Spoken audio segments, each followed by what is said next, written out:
I'm Kathy Obear. I use she, her pronouns. And I am delighted that you're here for this webinar on recognizing microaggressions. And I just want to take a deep breath and just so grateful for the original custodians of this land here in Denver, Colorado, the Arapaho. And my hope is this session gives you some more awareness, some more tools, some ideas you can share with others as we're all trying to create more inclusive organizations. The webinar outcomes I have for today are to help you recognize the impact that microaggressions have. Not only all the different comments that happen all around us, but even if it's unintended, what's the impact it has on the individuals we know about and even those we may never know, and how it undermines organizational goals. And my hope in the packet, as well as some of the activities we do, you'll get an idea of how to share some tools, how to interrupt and shift negative dynamics in the moment. And you can always go back later to have a conversation. The key is to look at how do we figure out what's the bias underneath that might be fueling why we are doing unproductive moments or why others are, and to have dialogue to help people interrupt that in themselves so they show up more effective in the future.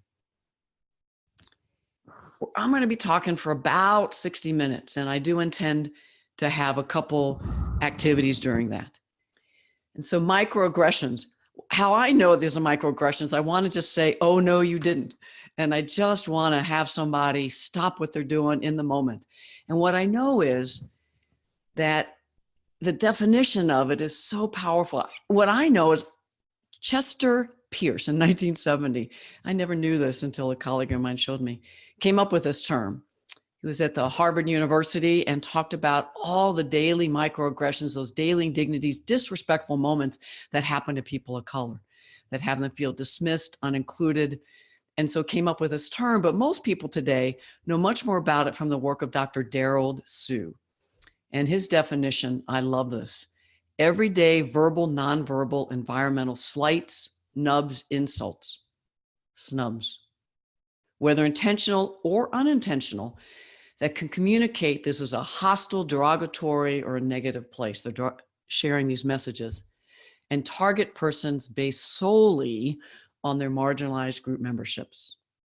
And so most people you know and work with, that's probably the term they're going to use. And so on page 6 of your handout, there's that definition as well as a couple others that I got from some of his blogs. He's got a whole book, and at the very end, I'll put up that as well. But again, they're everyday things that happen all around us. And most people, if you confront them, will think, well, I'm fair-minded, I'm a good-hearted person, I don't have any prejudice. What's really going on is they don't have conscious intent or malice usually, but in fact, just under the surface is some implicit bias. But if you talk to them about it, they're unaware of what they said has a negative impact and how it could hurt others. And the people that may be targeted by that microaggression may not even know in the moment, or might say, oh, it's no big deal, because to them, they see the huge macroaggressions, societal dynamics, organizational oppression that are happening. And so they're, you say to me, where are you from? No, where are you really from? Yeah, that's inappropriate and it doesn't feel good. But they're like, I can only deal with so many issues in a day and I have to pick my battles. So they may say it's not a big deal, but all that does is help people in us privileged groups think it's not that big a deal, when in actuality, the cumulative impact, the enduring impact of microaggression after microaggression, 5, 10, 20 a day, that are happening in the media, that are happening in meetings, on billboards, going into a meeting and you notice everyone else gets greeted, but nobody says hello to you, and you're the only one of a certain marginalized identity. These build up and we may not even know it in the moment. Dr. Daryl Sue's work. Now, a couple other ways you can help people think about this is the elephant in a room. So I saw this comic once. There's an elephant lying on a couch in a psychiatrist's room, and the psychiatrist is talking with them. The elephant says, sometimes I'm in the middle of the room and no one even notices me. I just think that's so funny. It doesn't always get a laugh in my workshops, but the point is, microaggressions are these daily moments that happen around us, and they're in the middle of our room, but nobody acknowledges them. Often we're too scared. We don't know what to say. We shut down. And another metaphor is paper cuts. Have you ever gotten a paper cut and didn't know it until maybe you were washing dishes or your hands or cooking, and then you notice, whew, it hurts. And then you look down, you might have even noticed you got 2 or 3 and you didn't notice in the moment. That's what microaggressions are like. So many of us in our marginalized identities shield or have big walls up in order to survive and just get through the day and get our job done, serve who we're supposed to serve. And we just have to not deal with everything else around us. And yet the impact of having that shield is we don't notice until maybe we relax, we're thinking about it later, somebody mentions it, and then the cumulative impact hits us, but there's not necessarily anywhere we can talk about it. In our privileged identities, it is critical that we increase our capacity to notice microaggressions, recognize them, and get the skills to interrupt them so that the people we care about, people we may not even know in their marginalized identities do not suffer these cumulative impacts over and over. So I don't know if you've been watching the news lately, but from the young people from Ferguson to Parkland that are on our campuses and our communities, to all people of all ages speaking up about Me Too, to DACA protests, people of all ages are standing up, speaking out and saying, no more, enough is enough. And while they're also protesting very major dynamics, micro and macroaggressions, I have it all be a continuum. And if we only speak up when something blatant and oppressive happens in the workplace, we are missing 90% of the dynamics that undermine organizational goals and negatively impact our colleagues. And there is nothing micro about microaggressions. When I do it, I think, oh, what's the big deal? You're overreacting. But the impact can be huge, especially if it's the 5th time that day something's happened. It's critical as change agents, as leaders, we're able to look at every single moment from 3 levels. Microaggressions at the individual level, we want to make sure we're not doing them. But if that's all we do and we stop there, then we'll miss the key part. We have to wear these trifocals, 3 levels: individual, group, and organization. And we really have to get what's happening to people in different group identities, out of our privileged identities, notice them in their marginalized identities, what's going on around us, and to recognize the common patterns. Now, unfortunately, what happens is if I say or do something that's a microaggression, we'll often fall into a trap. And a common trap is, well, that happens to me too. That has nothing to do with X, whatever identity the person says it's about. When we're in our privileged identities, we're often unaware and clueless. And so if we're only at the individual level, I might say, well, I get interrupted too. That had nothing to do with being with someone with English as a second language, because they interrupt me also.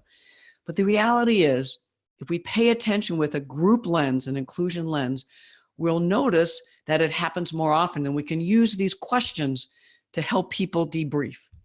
And if someone says, that happens to me too, you can say, well, how often, how frequently do you get interrupted? And how much emotional energy? Because if it doesn't happen that often, it may not be a cumulative impact. And you experience being interrupted, say, out of your privilege or marginalized identities, and they may look at you by tilting their head. And you might give a story and say, as a white person, I get interrupted. But from another white person, it has an impact, but it's not the same if I interrupt a person of color, because that is a reminder of all the dynamics that happen nationally, locally in our organization that sends the message, you're not important, you're not valued, whites are more valued. Or you might say, well, what was the tone and context? I know people have interrupted me laughing afterwards saying, oh, Kathy, we're just messing with you. It has a different impact than if it's a serious tone and they interrupt and they keep talking without coming back to your comment. You might also say, do you notice what happens around you? What do others do when you get interrupted out of maybe your privileged identity? And is that different than when a new employee gets interrupted and others just don't pay attention, they keep moving on, or they give you credit for what they said?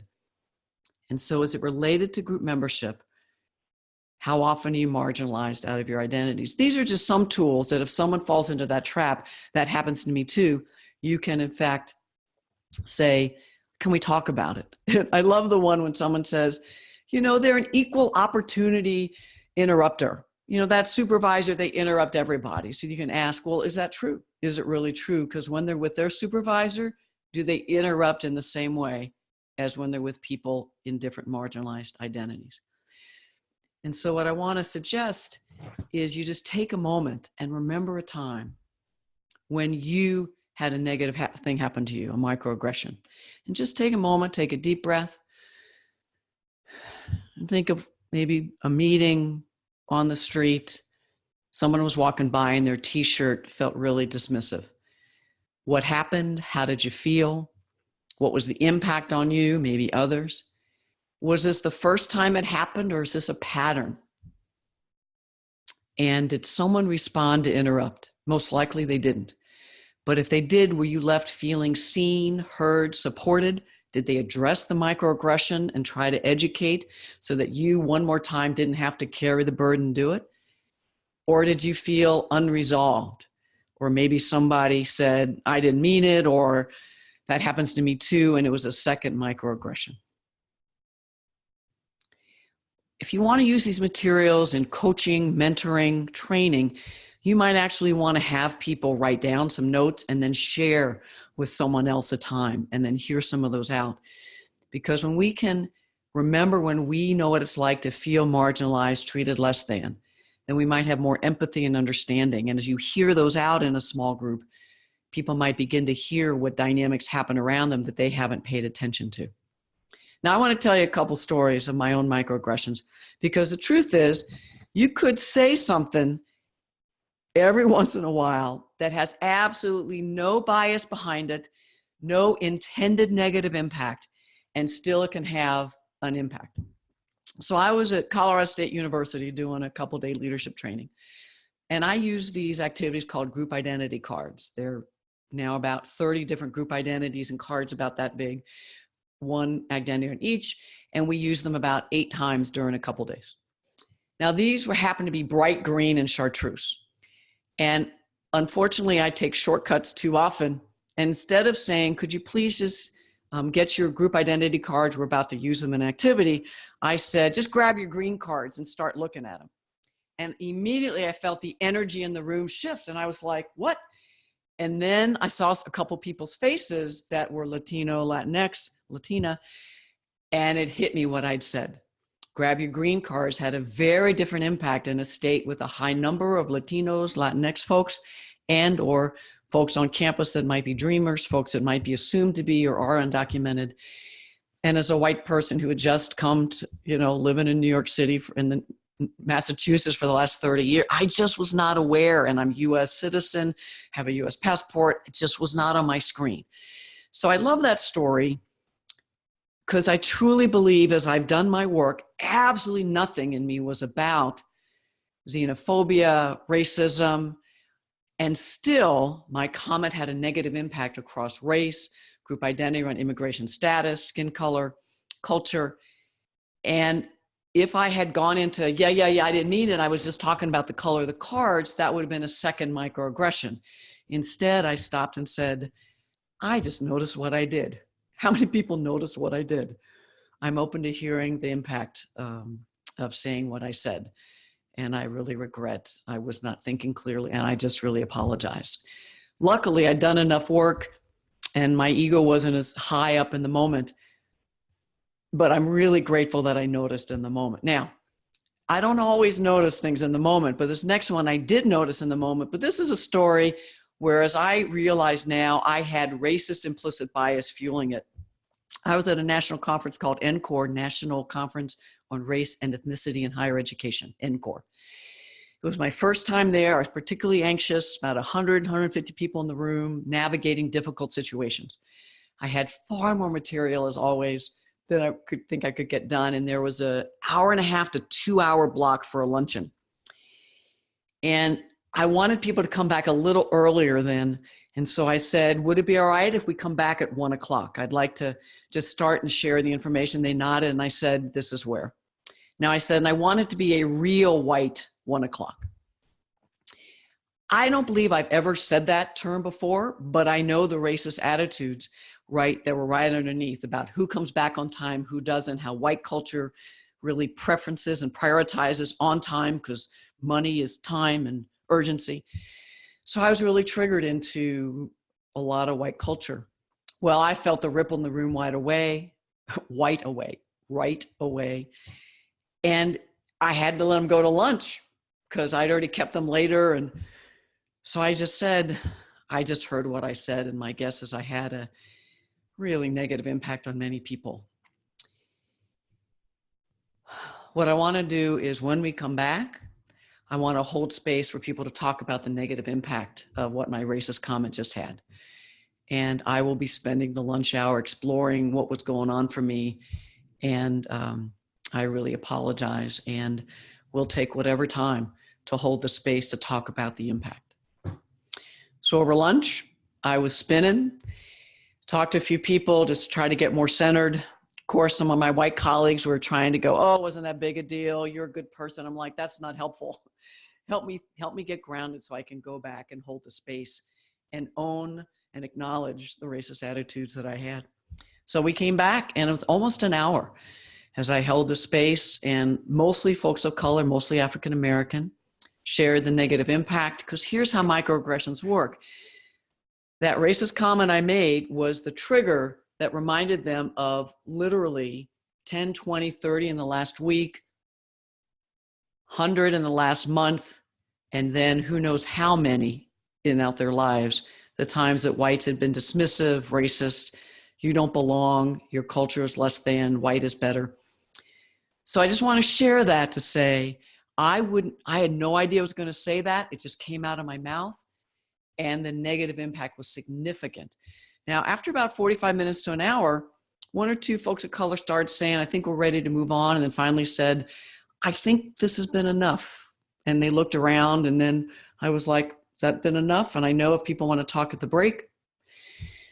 So I hadn't planned to share that much at that moment today, but I hope that gives you an idea that it is possible to yourself do some microaggressions, and then if someone tells you about them in the moment, apologize, hold the space to build relationships, to hear the impact, to to have people have the opportunity to not have to hold in all those emotions. And it built relationships, trust. Nobody left. Well, they may not have come back from lunch, but the room was full. But they stayed for the rest of the day, and many people came up and even in the moment appreciated the space they had to explore, and said in their organizations, there's never this time. Now you might be thinking 45 minutes to an hour, oh no. But the truth is, even a few minutes to go back and acknowledge can be helpful. Now there are so many different microaggressions, and we'll talk about more, but I first want to acknowledge that Dr. Darrell Sue does talk about 3 different ones. The micro assaults, what I think are much more intentional, is he talks about conscious discriminatory actions. And I'm sure you've been panning and tracking the last year and a half or so, just many more in your organization, in your community, on social media. The micro insults, those verbal, nonverbal communications that he describes as subtly conveying rudeness, insensitivity, demeaning, you don't matter. And then the micro invalidations, which I bet are the ones that are most the ones that we notice or that happen around us, or at least those are the ones I teach about. What we do every day that just subtly communicates or blatantly screams, you don't matter, you don't belong, we're important, you're lucky you're here. Some people think it's useful to teach those different 3, and some of Dr. Sue's work goes into that. I actually find in my work, I just want to talk about any that get in the way of productivity, that undermine morale and innovation. So that's what I like to talk about. But I wanted you to at least know his work. He does have that. If you're working with people that really value concepts, theories, you might want to think about teaching that. But clearly, as you're working with people, to really think about, so why is it important to deepen the capacity, leaders, employees, to respond? And I've already talked about how it sends these messages that you don't belong, you're not competent. And at the group and systems level, it undermines morale, it undermines success, motivation, your retention dips, your chance to recruit folks will diminish because people aren't talking up your organization. And it creates distrust. If people are doing microaggressions and you're not speaking up, others aren't speaking up, then folks might not speak up as much more. You lose innovation in meetings, And they won't trust you to come to you. And when you say other things, I value diversity, I value motivation and teamwork, they're not going to believe you because they watched you 3 times go into fight, flight, and freeze mode and not say anything. And mostly it violates the core values of the organization and your individual core values, not who we are. And it just does not create high-performing, diverse teams. So one thing you can do proactively, and this is on page 2 in the handout, is you can get every unit, every team, and your entire organization to talk about what norms of engagement do we want in our meetings and just how we engage each other day to day. And at the top of the page are my 14 favorite guidelines, norms and agreements. And as you just glance at it, I'd like you to think about which ones of these might help minimize microaggressions or create the container to engage them more effectively, easily, because you've already agreed to have a certain way to engage.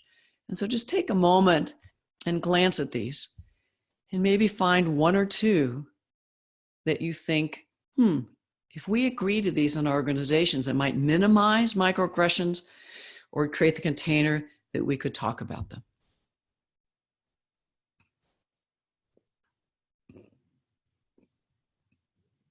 And why don't you just lean over to one person you're sitting near and each share 1 or 2 that either already or could create a more inclusive environment in your team and minimize microaggressions. Just take a moment and do that. You're going to feel unfinished anytime I ask you to do anything. But I just want you to get a flavor. And so whether it's number 4 and 5, listen respectfully, share the airtime, whether it's take risks, number 9, lean in. I love the one under 4, listen hard if you disagree. And I really want to underline number 12, that if you can get your group to talk about hot buttons and triggers, and that this is a place people can name them, and we just honestly engage and say, can we slow down? That impacted me differently than you probably intended, but I want to talk about it. These guidelines can really help people be in the moment and realize the process of engagement is as important as the content. And that way you might be able to raise awareness in the moment when something crosses a line. You may want to talk to people if you are sharing this in a workshop. What could you do if you feel triggered? So in this webinar, if you notice you've got that wave of emotion come up, kind of out of the blue, you could take a break. Just take a moment, look at the handout. You might just want to breathe, take a drink of water. You may want to look like you're taking notes, but really be doodling, just as a way to get more energy. And you may just want to go inside and say, I wonder what's going on for me. Why is this moment hitting me differently than others? So one of the first critical skills is to notice what's going on. So you have to notice your body if you're having a hot button or a trigger. And then around us at that group lens, the skill of panning is critical. Some people might call it tracking from LCY Cross Associates. That's where I first learned it. But on page 3 is some information about it. Pay attention now. It's this idea to be able to scan, pan, what's going on in you, what's going on around you, and then use that data and your noticings about your emotions, your thoughts, your behaviors to then say, how do you want to respond in the moment? It's a critical skill. You're noticing the dynamics with an inclusion lens. So it's not just, I noticed this person just took credit for this person. It's like, no, I noticed that it was a man that took credit for what a woman had said 3 minutes ago, but when she said it, nobody really listened. But when he said it, we all thought it was a great idea. And now that I think about it, she's been interrupted twice already today, and I'm not sure a man's been interrupted. So that might take you 30 seconds. But with all that information, you might decide to come in and say, John, I really appreciate your idea. And it seems like we love it. It sounds pretty similar to what Julie was saying. And Julie, I don't know if there was other points you were wanting to make about this. So I can acknowledge without having John lose face and bring in Julie to get her voice in the room. But I have to be paying attention with an inclusion group level. So I see the impact as well as track that individual situation as well as the pattern. Now on page 4, this is a handout with some of my people say they take into meetings with them. And so I'd like you to do is just take a quick couple minutes. These are some of the tools that I learned from LCY Cross Associates that I think about when I'm in meetings. Who's talking? Who's quiet? Who's talking about diversity? How do decisions get made? So just take a moment and maybe look at 5 of them. Which ones do you commonly use, or which ones would you like to think more of? Add to your toolkit, and just check off a few, and then we'll keep going.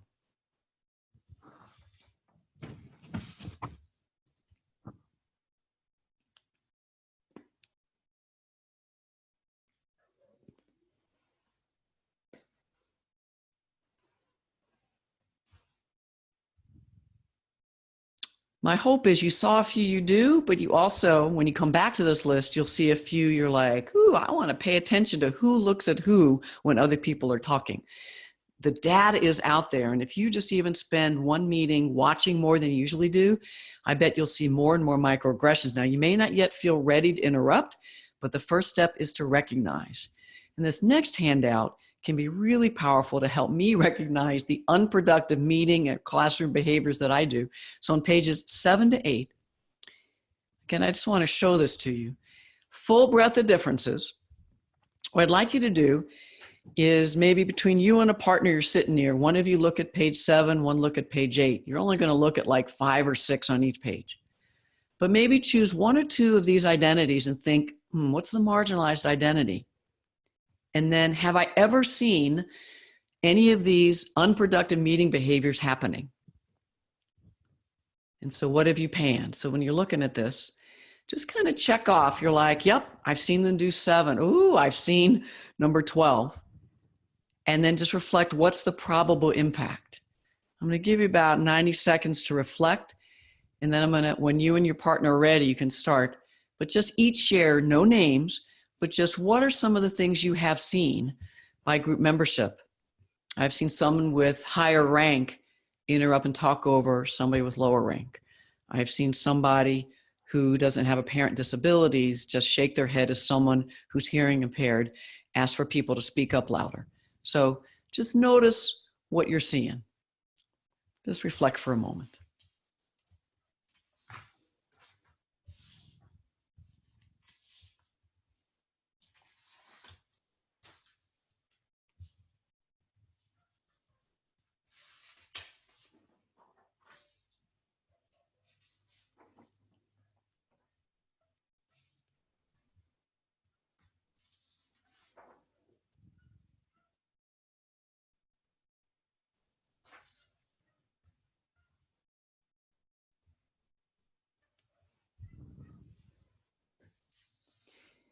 If you haven't already, you may want to lean on over and talk to your colleague. Just share 1 or 2 that you've seen in meetings.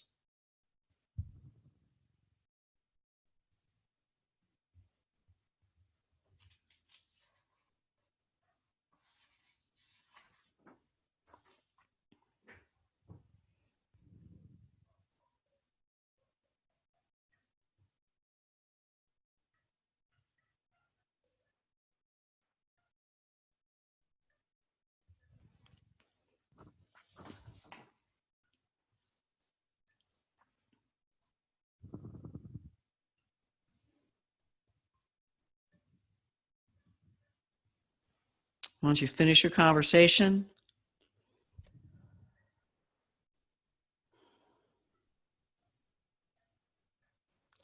so if you're like me, I've done all these, and even sharing this with your team, your different task forces, can help raise awareness of the common microaggressions that happen. Now, these can happen to anybody. So when another 61-year-old white lesbian, US-born, able-bodied, does this to me, they hurt. But again, the cumulative impact and just the dramatic increase of impact if I do these to somebody with 1 or 2 marginalized identities to my privilege. And so to be able to talk about that.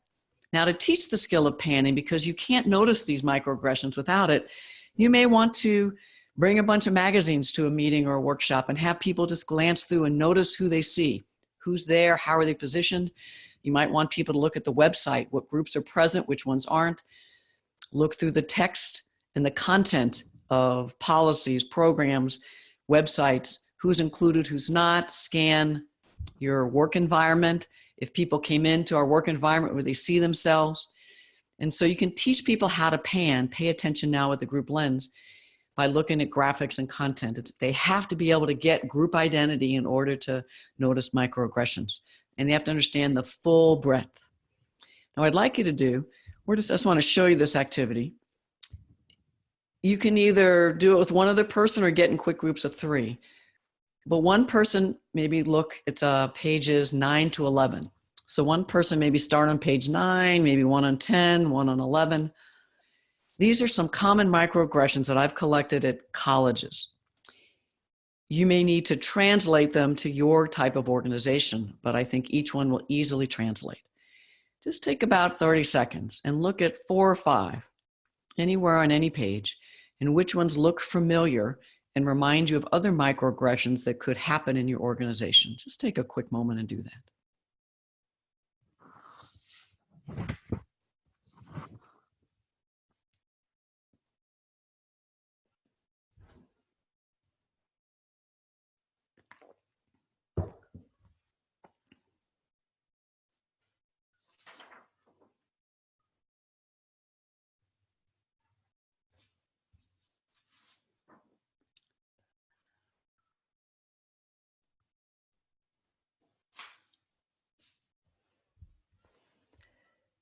And now just turn back to 1 or 2 people and each just share one. What's one microaggression and what could be the unintended or intended impact? How could it impact productivity, morale, innovation? Just lean over to a person and share 1 or 2 that look familiar.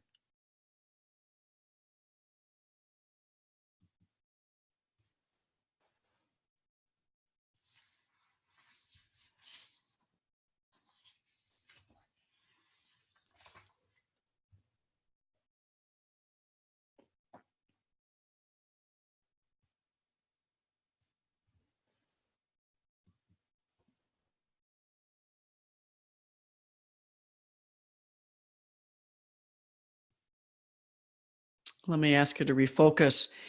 My intent in a webinar is just to give you a taste of these activities. By the way, at the end, I'll talk about a virtual institute I'll do on March 29th, where I'll do a live workshop on the same topic, where we'll really have 5 and 8 minutes to do these activities in depth. But I wanted you to get a flavor in case you're already ready to do these on your own. And these are some of the debrief questions that you could have people do. What are their reactions, negative impact? What's the impact on organizational success, morale, retention? And what's the cumulative impact if we do not interrupt these? You need to probably think about how to collect your own microaggressions. Now, if you only have 5 or 6 people in your organization, you may want to collect them from customers, clients, or in your region and local. When I'm in an organization that's, 1,000 or more people, we can collect them up in workshops or have people write them in an anonymous generic way.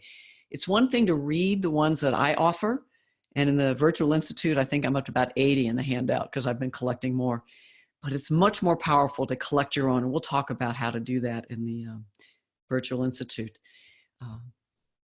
The key thing, though, is to help people not only stop there. Wow, these are horrible that they happen. But then to think, what are the biases and assumptions and stereotypes that might be fueling these microaggressions? What's underneath it? And my story about Rio White 1 p.m. I think is a great story, which you're welcome to share, that can help people begin to think. Now, this activity could be useful. You could put people on a chart, or you could just have them at a table and choose 2 or 3 microaggressions, and then what's the possible bias and stereotypes. Now, if they're more advanced, you could have them think about a time they did a microaggression and what are the biases just under the surface that have fueled why. But most groups have to do it kind of third person. And so having them pick out 2 or 3 or 4 that are common in the organization and what could be the possible bias. Notice I said could and possible. I'm always trying to engage the resistance before it comes up too far high. So giving people the out of, you may not have any stereotypes. So what could they be? And this activity could help people see what they're not seeing and then recognize it in themselves.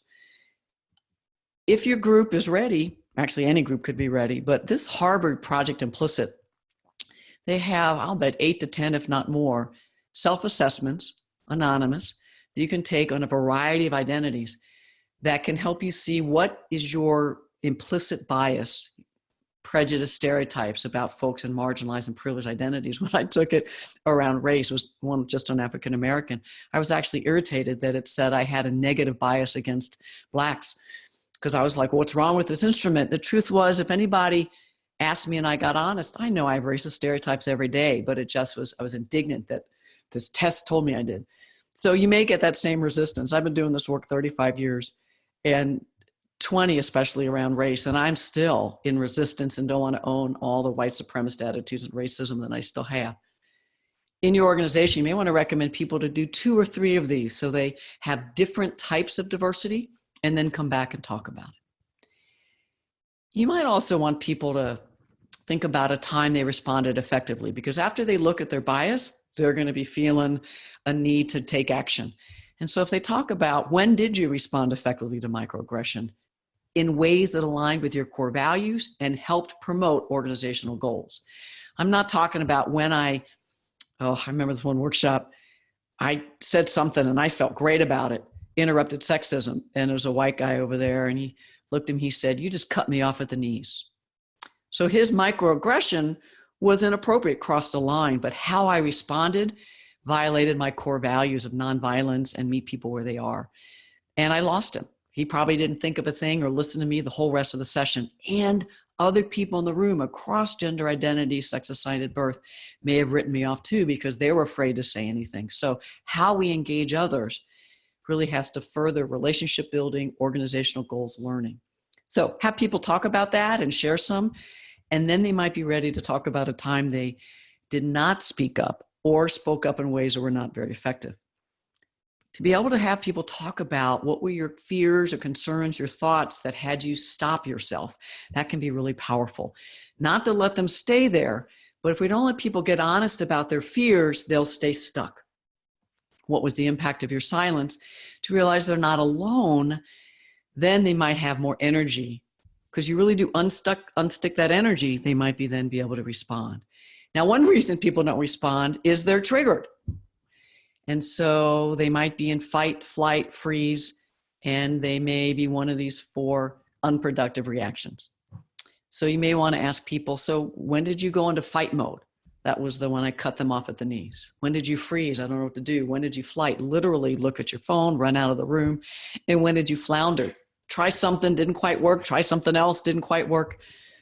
And ask them to get honest about what was the impact of those unproductive ways.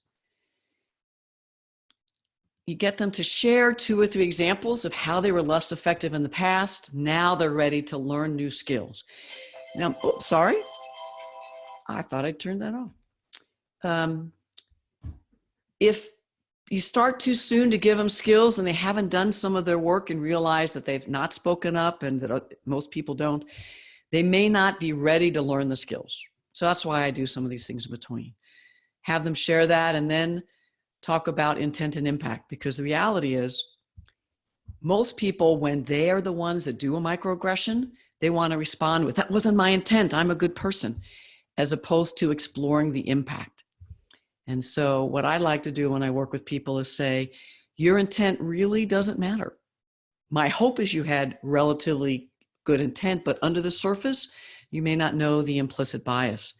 So when you say or do something that's a microaggression or someone else does, and they go into, but it wasn't my intent, you may say something like, I recognize you don't believe you had a good intent. That's what you believe. But I want to talk about the impact. We have to start with impact and then maybe come back to intent. Quick story. I was working in a consulting group, and it was around the time when many people in Cuba were leaving. So I think it was in the 80s, had to have been in the 90s though. Anyway, so a small group had just shown a big picture. They were naming themselves and they had a boat and everybody was in it and they called themselves the adventurers, right? Team building activity. So at a break, we were talking among staff and I was trying to remember their name, but I couldn't remember. So I said, the boat people.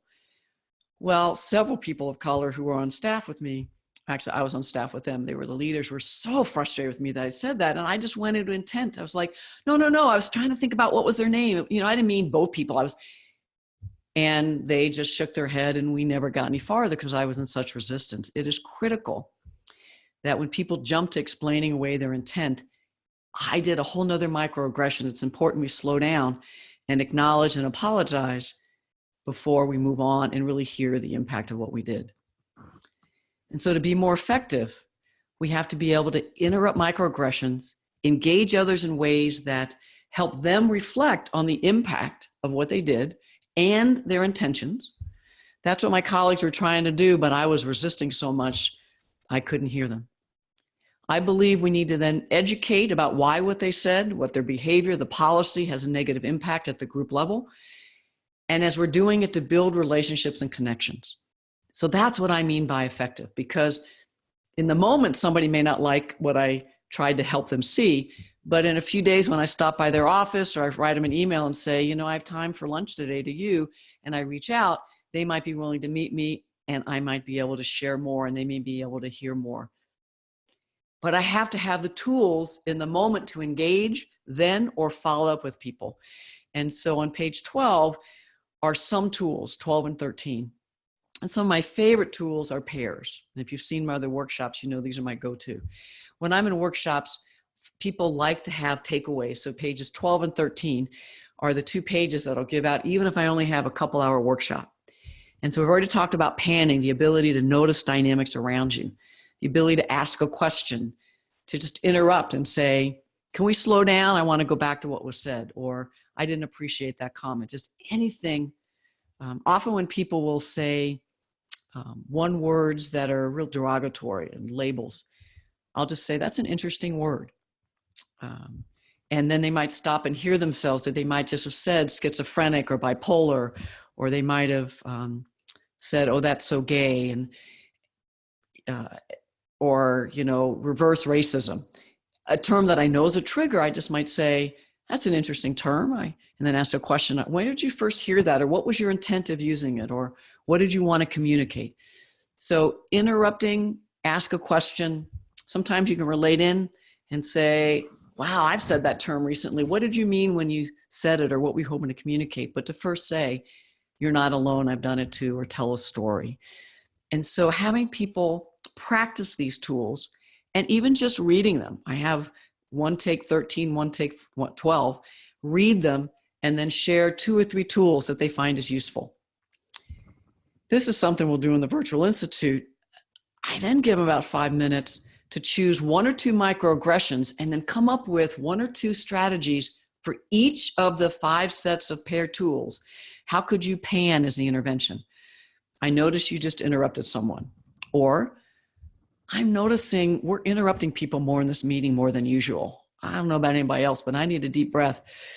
I'm feeling kind of anxious about the topic. And if we just slow down, I think we'll hear everybody. And so that intervention at the group level can be useful. You're not calling anyone out, but you're panning the dynamic and slowing it down. And then how do you ask questions, interrupt, relate in, tell a story? Having people practice that could get them to not only conceptually, but also practice and apply it. Now, when I have a day with folks, I then have them do role plays. Well, demonstrations. People don't always like that term, role play.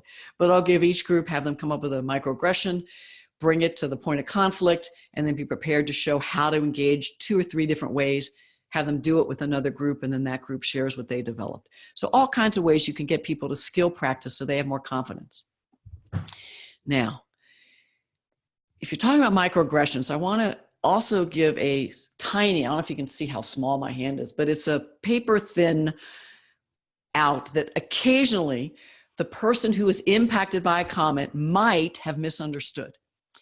And that thought helps me use pairs to ask a question, clarify before I react. So quick story, this was a comic. 2 reindeer are skating on some ice and one reindeer yells, "Look out, ice hole." And the other reindeer looks over angrily and said, "What did you call me?" Because they thought they said not ice hole, but fill in the blank. So of course the reindeer fell into the water, it ruined their day. So occasionally, once every few months or so, I feel triggered, a microaggression. But when I ask a question, I realize I misheard them, or I was already triggered and what they said wasn't what they meant, what I heard. So I just want to acknowledge that very rarely, but occasionally. And so if I just give that option to me and others, I then can use pairs to clarify Can you say more about what you meant? I'm sorry, I couldn't hear you. Could you repeat what you said? Just gives me a moment. And if I'm the one doing it, I appreciate someone asking me a question, because this is the truth from Dr. Maya Angelou. People will forget what you said, they'll forget what you did, but they will never forget how you made them feel. My guess is, from reading some of the microaggressions, even from my stories, you're remembering times that you've done things and you're like, I wish I had a rewind button. Now, in those moments, instead of going into those potholes, that wasn't my fault, it wasn't my intent, I'm a good person, these will look very familiar. I was confronted by a friend of color of mine, and I said, well, the reason I did it was because you were sexist first. I mean, I felt like a 5-year-old afterwards, right? You started it. Some people will go, well, you're just oversensitive, or I've jumped into, let's fix it, as opposed to, I apologize, tell me the impact I had. These are some of the ways, if I just remember to do these, I apologize, I was wrong to do that. I commit to changing. I regret what I said. Whatever it might be, just acknowledge. And then if you want to say more, I'm open to hearing. And I commit to talking to other folks to find out more so I don't do it again. Any of this can be powerful. So if you're teaching these, having people not only know how to interrupt when others are happening, but it's so much easier for me to see these happening to others than when I do them. And so how do you help them recover when they themselves have been the one that have said something? Because no matter how long you traveled in the wrong direction doing a microaggression, you can always turn around, at least acknowledge it. Now, the other person may not have the energy or want to stay engaged with you in the moment, but if there are people around and you at least acknowledge it, you are helping to change the climate. And I love this one. Do the best you can till you know better. Then when you know better, you can do better. Another Dr. Maya Angelou. And the reality is, even if we're still learning our skills, when people say what you did just had an impact, if you just believe them, if you slow down and say, please tell me more, or thank you for telling me, I'm going to spend more attention, paying attention. Believe them, because they took a risk to say what you did just had an impact on me and or others. And in those moments, be brave enough to start a conversation if they're willing, or start a conversation with others in your privileged identities, and start a conversation with yourself. What was going on in you that had you respond in those ways at the group level, the bias? Now, trifocals. Everything we've talked so far are more interpersonal at the group level. I do want to say a couple things about engaging at the group level, because one or two people after this webinar can notice microaggressions and interrupt them differently. But if the climate can't hold it, you might then get retribution for doing it. And so that's why I want you to share these materials, whether it's a lunch and learn or one-on-one or do a workshop. But more than that, to get the entire group, the team, the whole organization, to discuss expectations and behaviors we have of each other, and then be willing to hold each other accountable. So a quick activity I do when I go to organizations, a chart, a newsprint. One side, ways we expect each other to engage, treat each other, a line down the middle. Other side, behaviors that cross a line. Small groups talk about it. If you have enough people to have several or even 100 charts, 100 might be a lot, but I've done 80. They write it out and then they move to other charts to see what has been written. My guess is if you just do this with your team of 4, 8, 10, 12, and then talk about why they're important, and then what do we do if our behavior crosses a line? How do we want to engage each other? That can backfill to those engaging norms. These are some of my favorites that we're all expected to create inclusive environments in the moment. And that means recognizing, interrupting microaggressions, discuss when things happen, not be the elephant in the room, to then take it to the group and systems level to look at our policies, our programs, our services, our practices, our culture, and see how we might be perpetuating culture dynamics, situations that negatively impact our clients, our colleagues, and then collectively we keep learning and growing. We just keep doing workshops, we keep doing talking, we use meetings to talk about inclusion and microaggressions. Everybody take a deep breath. Another way to think about doing work around microaggression is to remember what helped you along your journey, what supported you. And it really was a few people that cared enough, and usually people in my same privileged identity, that just pulled me aside and said, you probably didn't notice, but here's what you just said, here was the impact. Or, we talked about this last month and you did it again. They just kind of up the energy just a bit, and they're like, I need you to pay more attention. And so let's look through what you did and why. One way that also helped me is I got clear what were the skills that were critical. And so in your organization, you may want to use pages 14 to 18. This is a worksheet I developed as I work in organizations to develop their internal capacity. And so I want to develop more inclusion practitioners, people in each unit that work with the senior leader that have growing capacities in all these areas. I think there's 64. But in here, you'll see there are many related to microaggressions and speaking up. And so you could pull out from here 8, 10, 12 that really relate. You could put into a jot form, Survey Monkey, have people take it. Then that'll tell you what are the skills and competencies that people think they have, but also which ones they want. You might complicate it by saying, at the end, which topics of diversity do you feel more confident around interrupting microaggressions, and which topics do you want more practice in? Because they may say around undocumented DACA, around disability issues, around religion, spirituality, around classism, I don't feel very competent, but around sexism and sexuality, I feel confident. So that might just give you more information. As you are helping others learn and grow on microaggressions, I want you to remember you can't pour from an empty cup. That in fact, if you're one of the change agents, one of the leaders listening to this webinar, and you're thinking about how you can continue to help people grow and develop, please take time to give yourself self-care. Because as Audre Lorde said, I've come to believe self-care, caring for myself, is not self-indulgent. Caring for myself is an act of survival. We have to take care of ourselves so that we can be of service and take care of others.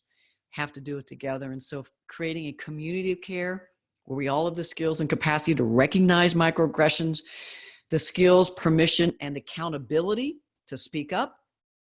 And then if anybody gets any retribution or peer negative conflict, that there's a process to go back and revisit that and talk to folks that are doing that level of resistance. Culture change can take 5, 10, 15 years, but starting with microaggressions could be a way. Most people don't want their colleagues treated negatively. They care about people. They don't know what they're saying. And so starting here can be a way to get more people creating a community of care, a community of inclusion. Every moment of every day, we have two choices. When things happen, we can either interrupt them to create more inclusion, to interrupt those microaggressions, or we can stay silent or laugh along or just shake our heads, but not do anything meaningful. And we're just colluding, perpetuating the status quo. The choice is yours each and every day. Now, we're all under construction.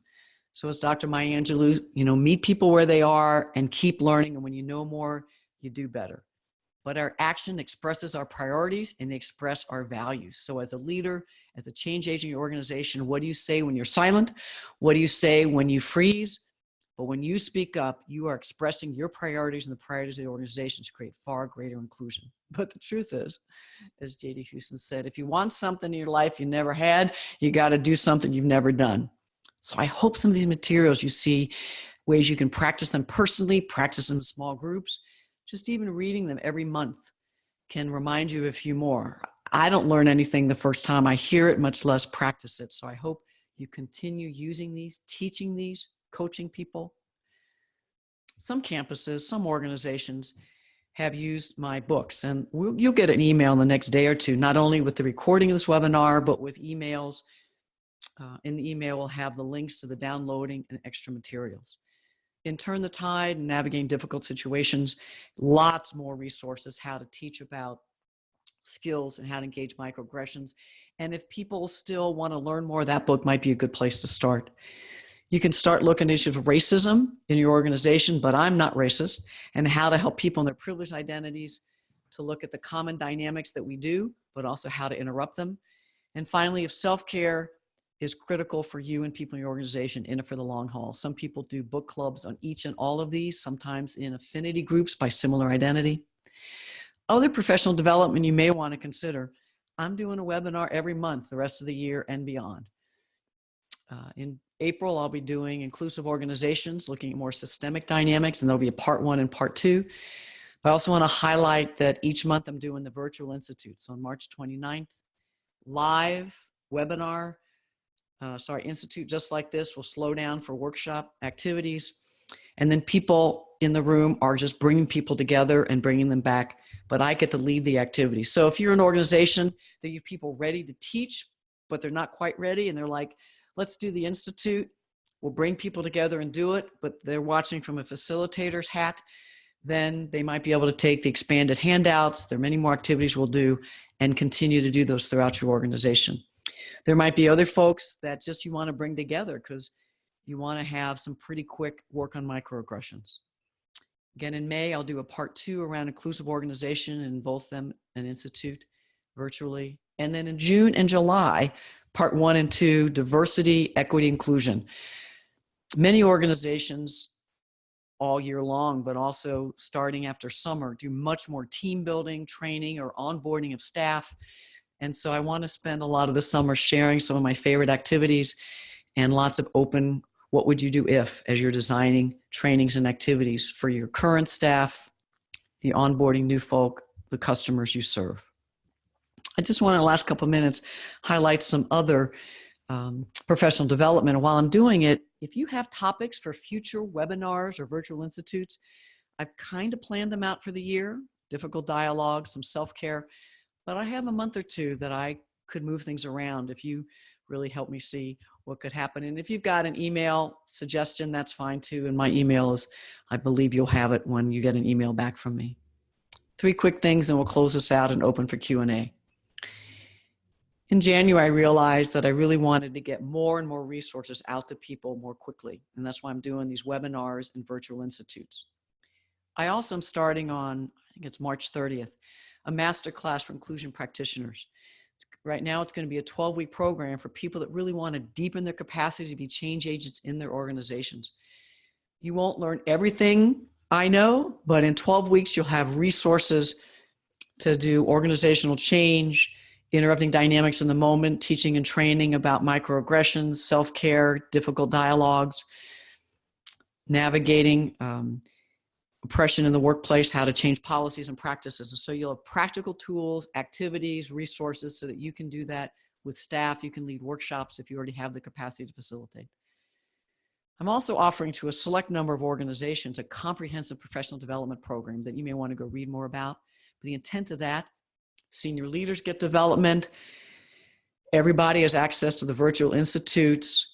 30 people in the inclusion practitioner program, so you're quickly developing internal capacity very quickly. Within 2 or 3 months, you can have a very accelerated way for your organization, many more people creating inclusive dynamics, interrupting oppression wherever they see it. And you'll just be able to scaffold it month after month, whatever people are learning. And one of the benefits of that is in the comprehensive professional development, one person works with me for an entire year. Right now I have 15 people I'm working with, a development mentoring program. Literally, I'm giving away any and everything I know and I'm doing. So you'll get these links in an email following, but if you're interested in any of this, let's just get on a call so we can talk more about it. My hope is as you do more and more of these activities around microaggression, inclusive organizations, people realize this is the new normal. And the accountability is let go or be dragged. I love that Zen proverb.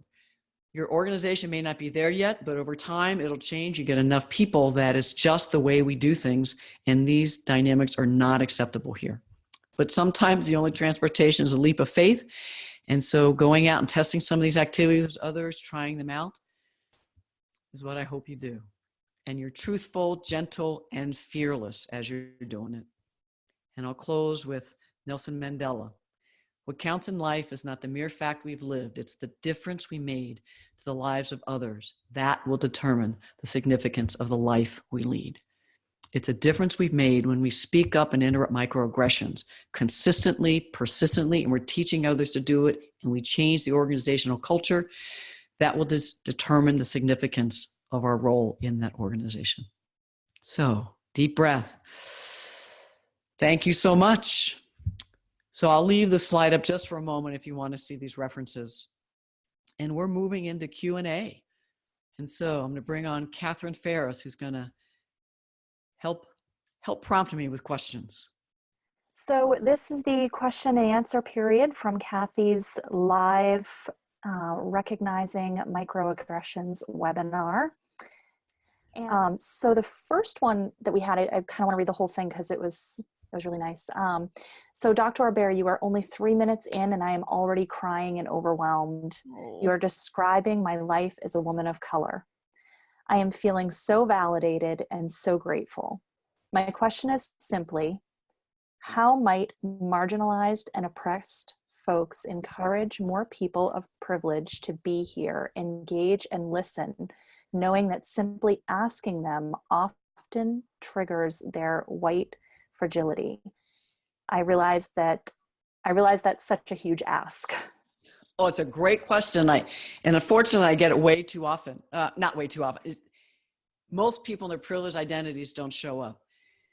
So if there are one or two folks in privileged identities that you can have lunch with, go out with and say, hey, there's this link of a webinar about microaggressions that I'd love you to watch because I'm thinking you and I can do a workshop together or we can do a lunch and learn.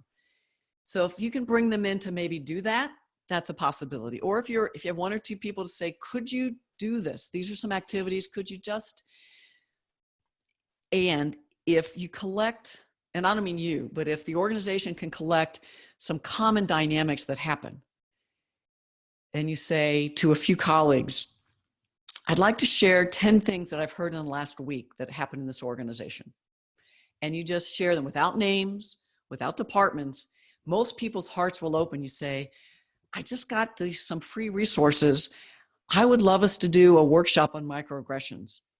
Full breadth of differences, but I like. And so that's the strategy. You start full breadth as I did today. Now you could start on race and if you have enough white folks that'll show up, but most folks who in the privileged identities need to also have a space where they can talk about their marginalized identities.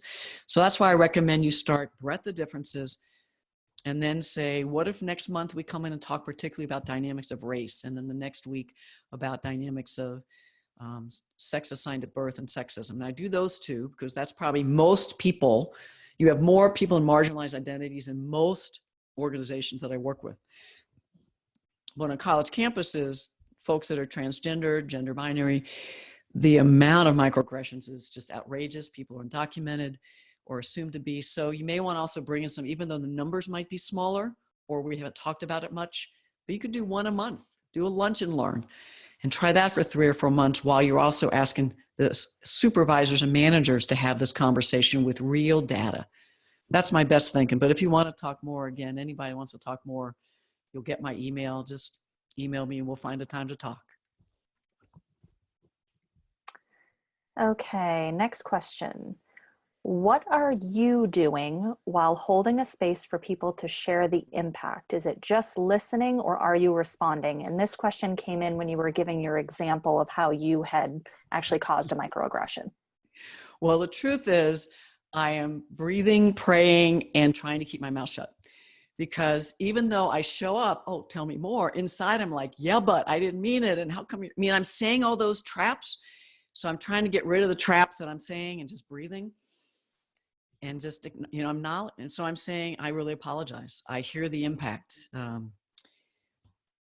I hadn't thought of that. That was really helpful. Thank you. What do other people feel and think? So especially at that NCORE conference, that's all I did for about an hour. I was acknowledging the new insights. I was acknowledging my bias and acknowledging the impact and continue to ask. I know we've been doing this for about a half hour. I don't want to move on too soon.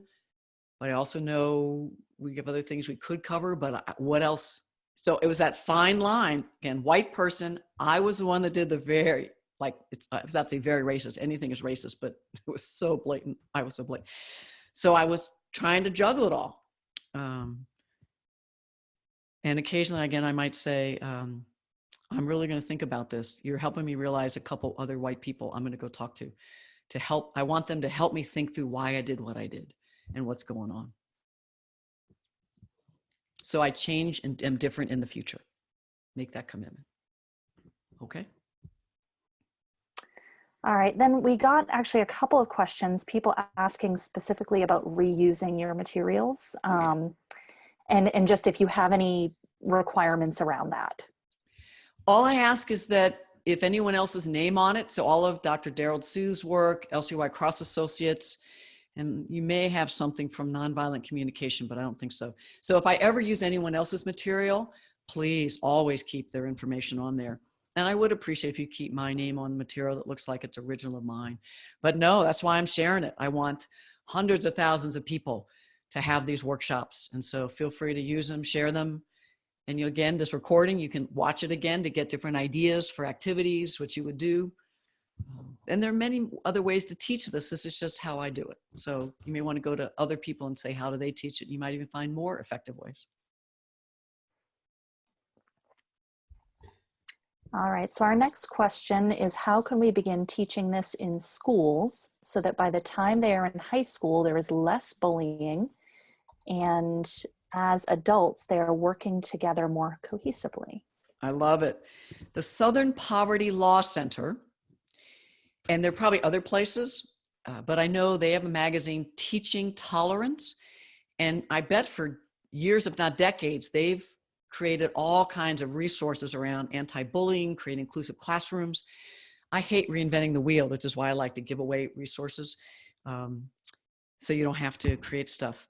So I bet even in PK, preschool and kindergarten, they're talking about how do we all treat each other with kindness? How do we treat people fairly? And not even that young. I think they're learning about differences and how do we have an inclusive camp. And they may be using this language, but they're teaching about it. So Southern Poverty Law Center might be a place. I clearly believe teachers deserve and need the space where they can talk about the microaggressions they experience from, well, it's going to go to parents, but other teachers, board members, in the community, in the national context, and the very devaluation of teachers that's been happening, at least for the last year and a half, in my opinion, but it was happening long before that, in my opinion. So a place where they can talk about, as teachers, how are we one down and marginalized? Enter there, and then you can probably add the other breadth of differences while you're talking about privilege marginalization. Now, if they haven't had a foundational workshop on breadth of differences, in-group, out-group, privilege marginalization, common microaggressions, the June and July workshops and virtual institutes that I'm doing. So for instance, your school district, if they haven't identified 5 or 10 people that could be facilitators and trainers, you may want them coming to my webinars and then maybe the virtual institute, because they'll get lots of activities they could then bring back. Again, they can use all the handouts. And then by fall, August, when they come back, you may have a 2 or 3 hour workshop that you could do with folk around creating inclusive classrooms. Okay, so then again, this was back around 12:30, kind of mid-presentation. Learning guideline number 9, discussing being brave. That is easier said than done if you are a person of color who is not in a leadership position. Being brave when you are in a position of privilege is seen as a calculated risk and often works to your favor. However, when you take that same calculated risk as a subordinate, the viewpoint and perception are vastly different. It's a little bit more of a personal observation, but maybe you have something to add to that. So good. The costs of when you're in one or more marginalized identities to speak up are huge, especially in organizations that are not already socially just, inclusive. So that's why emphasizing how to get people in the privileged identities with the skills, the capacity to recognize and interrupt. So if I go to my marginalized, I just have 2, female and lesbian, pretty much. Occasionally what I've done is I'll ask a question. So instead of directly saying this was a microaggression, I might ask a question like, anyone else noticing our group dynamics? That still could be pretty confrontive. And if you're a person of color, particularly medium and dark skin, I mean, you keep putting in all the different identities, several marginalized. If they already see you as speaking up, even if you aren't smiling, they think you're angry and aggressive already. They're the white people. So here's another idea. What if before the meeting, you seek out 1 or 2 people that are relative allies and you say, in this case, white people, and you say, you know, you are good at this. In the last meeting, I know you saw those couple of situations. Would you be willing at this meeting to speak up? Because if I do, they write me off. But if you stop and just say, can we slow down, or tell me more what you meant? I mean, if you interrupt it gently, I'll have your back. But if I'm the first one doing it, they're going to just not listen to me. Plus, there's a bigger cost if I do it. And so you could negotiate with a couple accomplices who will maybe do it first. So training, negotiating accomplices, and then maybe asking a question. But if the whole group is done, learning guidelines, if they've all done some microaggression training, again, I know I'm knocking on wood, that does set it up. But I want to underscore career limiting move for folks in one or more marginalized identities in an organization that's not ready and not willing. It can be a career limiting, if not ending move, to call out or even call in too often.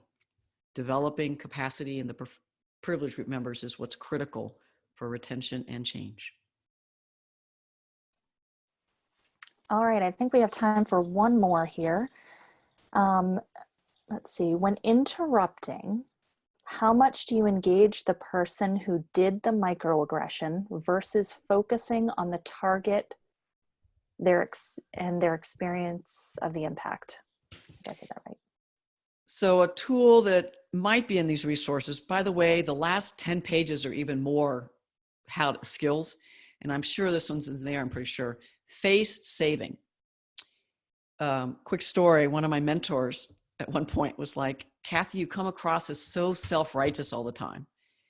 If you would just start whatever you're about to say with something like, you've probably already thought of this, or my guess is you didn't intend this. She said, people will hear you and they won't think you're a know-it-all. So in a similar way, face-saving opening line like, you probably didn't notice the impact of what you just said, or you probably didn't even notice you interrupted Jose, did you? So you could say that, and I can get away with doing it with a little joking because I have so many privileged identities. Another way to do it is you acknowledge what they said first to help them save face. And again, it's not coddling. You don't want them resisting such. So it might just be, Deborah, I agree with your point. It's a great point. And I want to go back to Emmanuel, because Emmanuel, you were saying something kind of similar just then. Can you say more what you were saying? So I acknowledge, shift, go back, but acknowledge that Emmanuel wasn't done. So I'm not calling out this was an interruption, but the whole group knows I'm naming it. So I would call it a more indirect way of doing it while I'm redirecting people back to Emmanuel instead of a direct, Debbie, I noticed you just interrupted Emmanuel. I want to hear him. You can do that, but there could be some cost to it, and not to me, because I got all these privileged identities. Debbie's going to be mad at Emmanuel or other folk of color in the room. Does that make sense? So white woman Debbie's not going to take it out on me, but her frustration she will take out on someone else. So those are my thoughts, quick top of mind. I generally don't recommend direct confrontation, intervention, unless the group can handle it.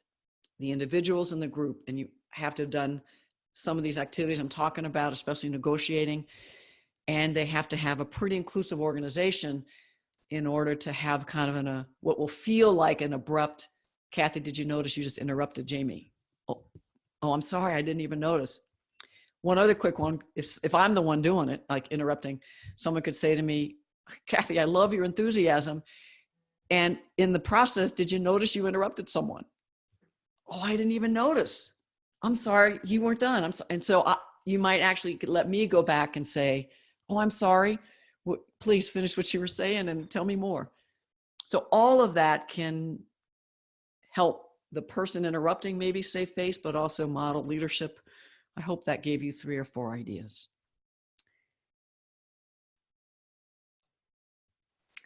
All right, I think that puts us at our 75 minutes. So, Well, thank you all. We still have 223 sites. I am just overwhelmed who stayed on this long. Again, you'll get the recording of all this, plus you'll get the recording of next week's Q&A, which I may open it up so I can actually talk to people. But I'll have to talk to Catherine to see if I have that capacity. And then I hope to see you on future webinars and future virtual institutes, or maybe some of the other programs. Please, if you ever want to talk about anything, just email me and we can set up a time. And thank you for your work creating inclusive organizations. I hope this was a useful webinar. All the best to you. Take care.